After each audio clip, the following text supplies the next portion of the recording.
Kembali lagi pemirsa Bebas Online, masih di program Tribun Seri Suara Rakyat bersama saya Dodi, jurnalis Banjarmasin Post. Kita juga masih bersama narasumber kita, pengamat hukum Pak Dr. Iwayan Sukawirawan. Kita lanjutkan Pak perbincangan kita terkait tema kita sore ini, tadi yaitu kupas tuntas Pilkada Kota Banjarbaru. Tadi Pak Wayan sempat menyinggung sedikit terkait adanya dinamika terkait surat suaranya nih Pak. Surat suara di Pilkada Kota Banjarbaru. Ini kan salah satu paslon yang dinyatakan terdiskualifikasi oleh KPU Banjarbaru ini masih ada Pak gambarnya di sana. Nah,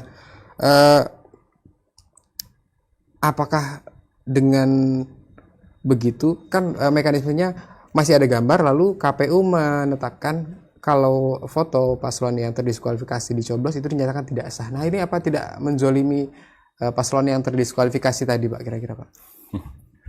Hemat saya terlalu prematur untuk mengatakan bahwa satu ya sama yang lain ada yang terzolimi ya.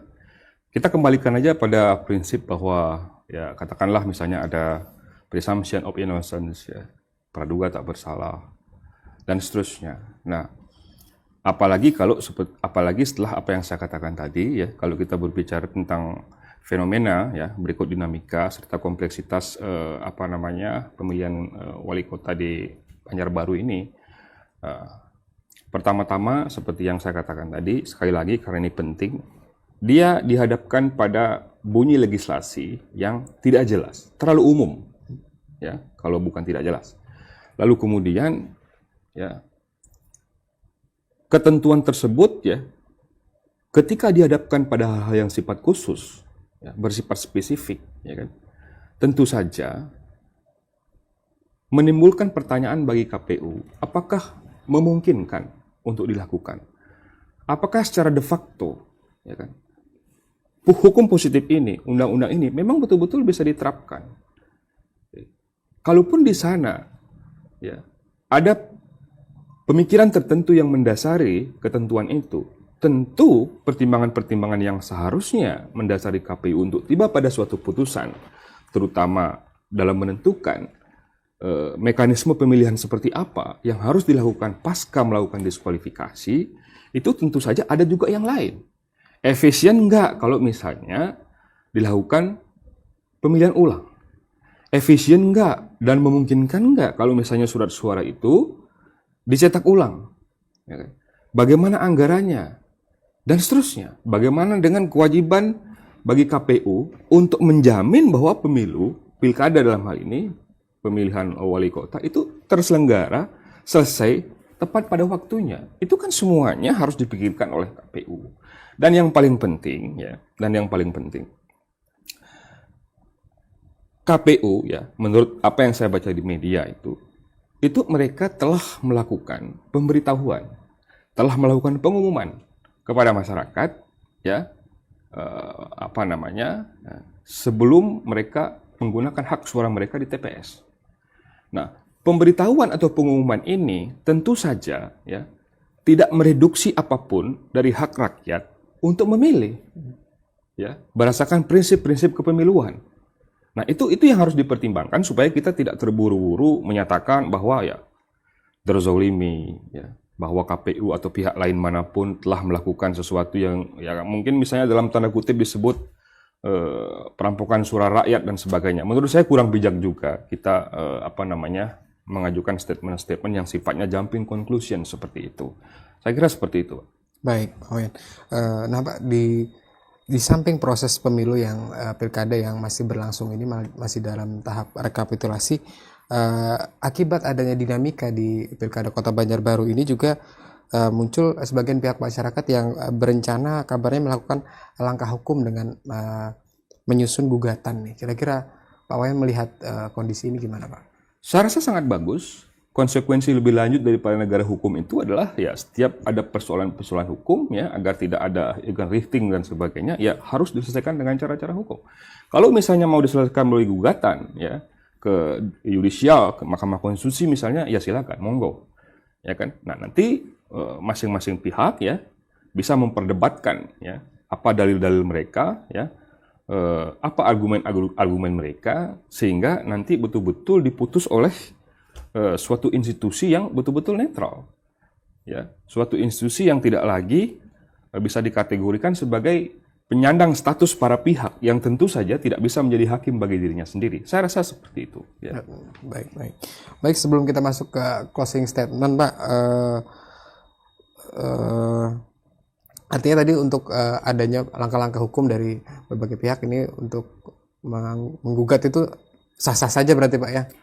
Sah-sah saja. Dan saya justru mendorong ya ketika memang persoalan ini harus berlanjut ke sana, ya memang mekanismenya ya memang seperti itu.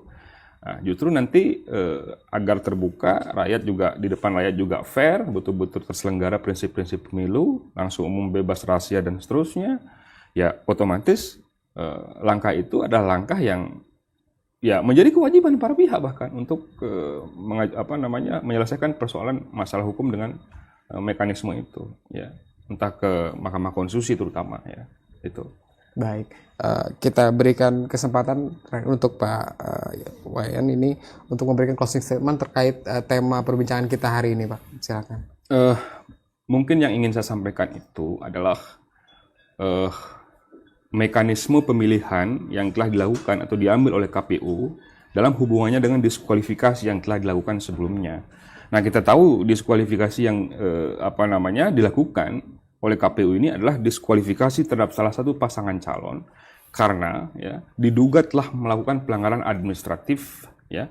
Berdasarkan mana kalau kita merujuk pada legislasi Undang-Undang Pemilu Kada, ya calon tersebut ya, setelah dilakukan proses, ketika terbukti berdasarkan mekanisme due process of law yang telah dilakukan Bawaslu, rekomendasi ke KPU dan seterusnya, memang dimungkinkan ya untuk melakukan diskualifikasi atau pembatalan terhadap calon tersebut. Nah, yang saya ingin sampaikan itu adalah ketika persoalan yang mendasari mekanisme pemilihan yang dilakukan oleh KPU seperti yang diperbincangkan seperti sekarang ini, ya, ketika masalahnya adalah pelanggaran hukum, maka prinsip yang harus dipegang itu adalah mereka yang melanggar hukum tidak boleh diuntungkan dari suatu sistem kepemiluan hanya berdasarkan alasan-alasan atau masalah-masalah atau hal ihwal yang bersifat formal, seperti mempersoalkan bagaimana KPU seharusnya melakukan suatu tindakan, ya, mekanisme pemilihan, ya,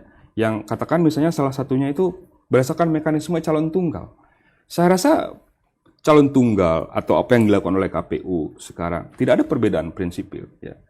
Ya, yang ada itu hanya perbedaan gradual. Artinya pemilihan calon tunggal itu justru menurut hemat saya dapat tiba pada situasi yang lebih tidak demokratis. Artinya misalkan sekarang kalau sampai berlanjut kepada suatu situasi di mana penjabat yang menjadi wali kota misalnya itu ditunjuk oleh pejabat yang berwenang, itu kan tidak lebih demokratis dari pejabat yang calon tunggal misalnya tapi memperoleh bahkan ribuan suara, bahkan puluhan ribu suara, kan seperti itu. Nah, artinya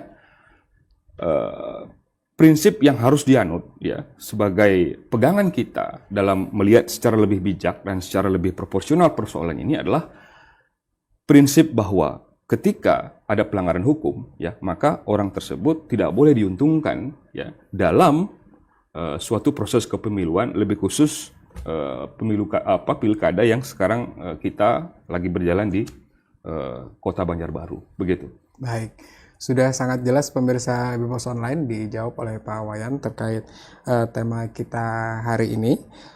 Itu dia akhir perbincangan diskusi kita hari ini di program Tribun Series Suara Rakyat. Kami dari studio Bipos Online mohon undur diri. Wabillahi taufiq wal hidayah. Wassalamualaikum warahmatullahi wabarakatuh. Waalaikumsalam.